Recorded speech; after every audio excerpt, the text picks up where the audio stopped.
ciri kalau kita sabar adalah saat diuji kita nggak maksiat sama Allah. Cirinya. Gimana cirinya? Kalau kita sabar saat diuji oleh Allah, ketika ujian tersebut tidak membuat kita bermaksiat pada Allah, maka saat itu sukses sabarnya kita. Ngeluh berarti sudah maksiat.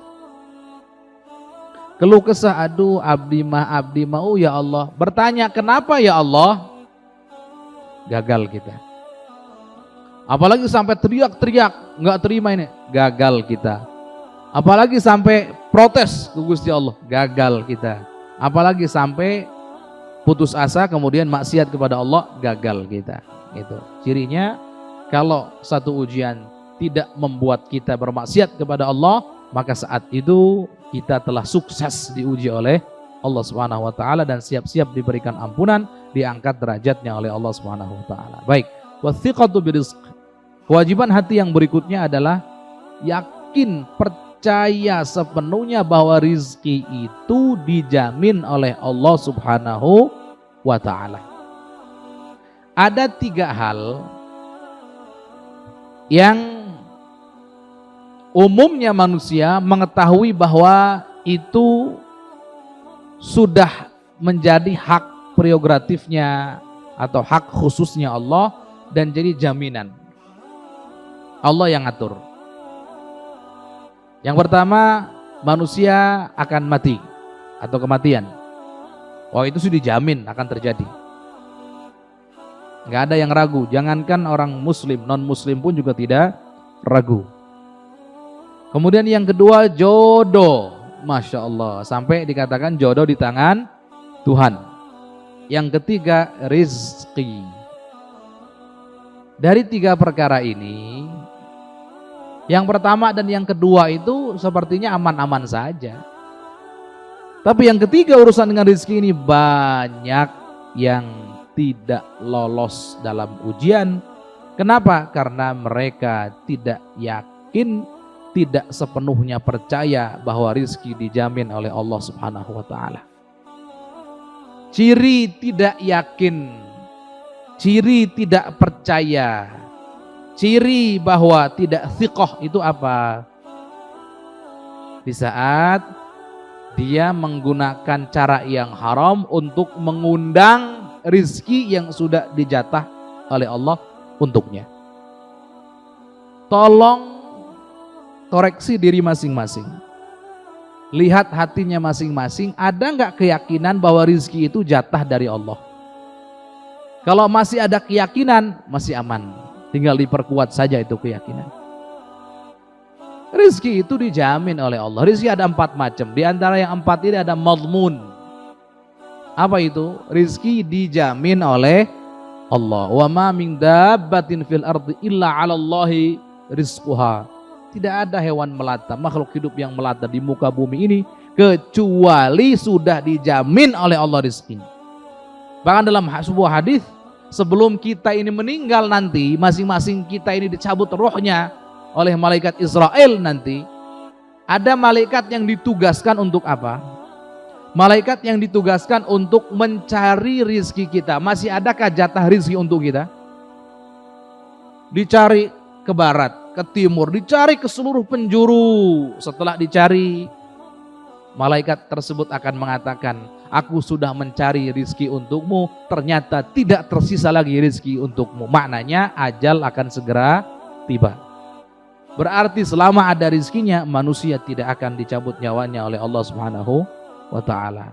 Selama masih hidup sudah dijamin rizkinya oleh Allah. Lihat, kalau masih ada keyakinan begini masih aman. Kalau ia betul-betul yakinnya masih aman, masih ada, masih kuat, tidak tertutup oleh syahwat dan kelalaian, maka seharusnya kita sadar, ngapain capek-capek ngambil jalur yang haram. Contoh, kerja itu jalur halal untuk dapat rezeki. Mencuri itu adalah jalur yang haram untuk dapat rezeki. Pertanyaannya, apakah kerja itu yang mendatangkan rezeki? Jawabannya tidak. Sama, apakah mencuri itu yang mendatangkan rezeki? Juga tidak. Baik kerja atau mencuri itu hanya sebab biasa saja. ikhtiar belaka, tidak berpengaruh kepada jatah rezeki kita, tidak. Mau kerja ataupun mencuri, kerja ini halal, mencuri ini haram, hanya akan menghasilkan apa yang sudah jadi jatah untuk kita. Berarti kalau begitu kenapa kita harus ambil dengan cara yang haram? Toh cara yang haram juga ujungnya yang kita dapat hanya yang jadi jatah untuk kita. Maka jangan heran berapa banyak orang pencuri ini itu, kalau jatahnya miskin tetap miskin. Sudah begitu haram lagi. Jadi jangan dipikir bahwa rezeki kita itu yang halal-halal saja. Enggak. Kata para ulama, warizqu ma yanfa' walau muharrama. Rizki itu pokoknya sesuatu yang bermanfaat walaupun haram, itu rizki. Jadi rezeki kita dijatah, contoh rezeki kita 100. Tinggal gimana kita cara ngambilnya. Mau cara ngambil yang halal, maka tetap 100. Cara ngambil dengan cara yang haram juga tetap 100, nggak akan bertambah. Kalau kita punya keyakinan ini, nggak akan kita berbuat yang haram, urusan dengan rezeki, urusan dengan harta, enggak. Ngapain kita harus berbuat transaksi ribawi contohnya, atau mencuri, ngambil haknya orang lain, merampas waris dan seterusnya. Untuk apa? Toh kalau sudah rizkinya akan sampai pada kita. Kalau belum rizkinya, mau dengan cara haram apapun nggak akan sampai pada kita. Sampai kata Sayyidina Ali, kata Imam Ali, yang haram dengan yang halal itu hijabnya tipis. Apa itu? Sabar saja. Antara kehalalan dengan keharaman itu tipis hijabnya, penghalangnya. Penghalang itu hanya sabar saja. Maka ada cerita, sering kami ceritakan di mana-mana. Suatu ketika Imam Ali ini, Sayyidina Ali ini ingin melakukan sholat. Beliau waktu itu menunggangi kendaraan berupa kuda, onta. Saat ingin sholat, onta ini perlu ada yang jaga. Akhirnya beliau melihat seorang pemuda yang gagah. Kemudian beliau menitipkan ontanya ke pemuda tadi itu. Kebetulan ontanya itu punya tali kekang. Tali kekangnya ini tali kekang yang bagus sekali. Bagus sekali. Sayyidina Ali saat menitipkan ontanya, kemudian akan melakukan sholat, dalam hati beliau berkata begini, ini pemuda baik amat ya.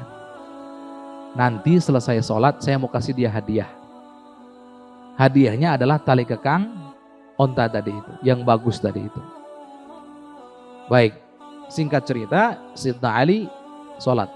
Selesai sholat, beliau melihat kok pemuda tadi sudah nggak ada. Ontanya masih ada, tapi tali kekangnya tidak ada. Tali kekangnya nggak ada.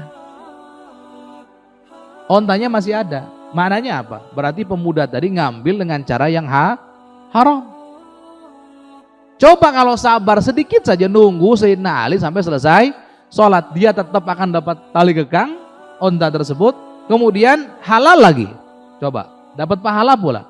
Pahala ngejaga, iya, rezeki yang sudah ditentukan untuk dia tidak akan meleset. Makanya kita sebagai orang Islam, ayo bangun keyakinan ini nih. Kita punya kewajiban, hati ini punya kewajiban. Apa kewajibannya? Yakin bahwa rezeki itu dijamin oleh Allah. Wajib berikhtiar untuk menyambut rizki, tapi ikhtiar kita tidak akan berpengaruh kepada jatah rizki kita. Kalau rizki kita jatahnya 1.000, ya 1.000. 10.000, ya 10.000. 1 juta, ya 1 juta. Kerja itu tidak berpengaruh menambah atau mengurangi jatah rizki kita. Sama seperti mencuri, contohnya naudzubillah, korupsi tidak akan mengurangi jatah daripada rizki kita. Maka jangan heran kok ada para koruptor pada akhirnya miskin karena diambil, disita hartanya dan seterusnya. Kalau bukan jatahnya akan kembali. Sudah selesai.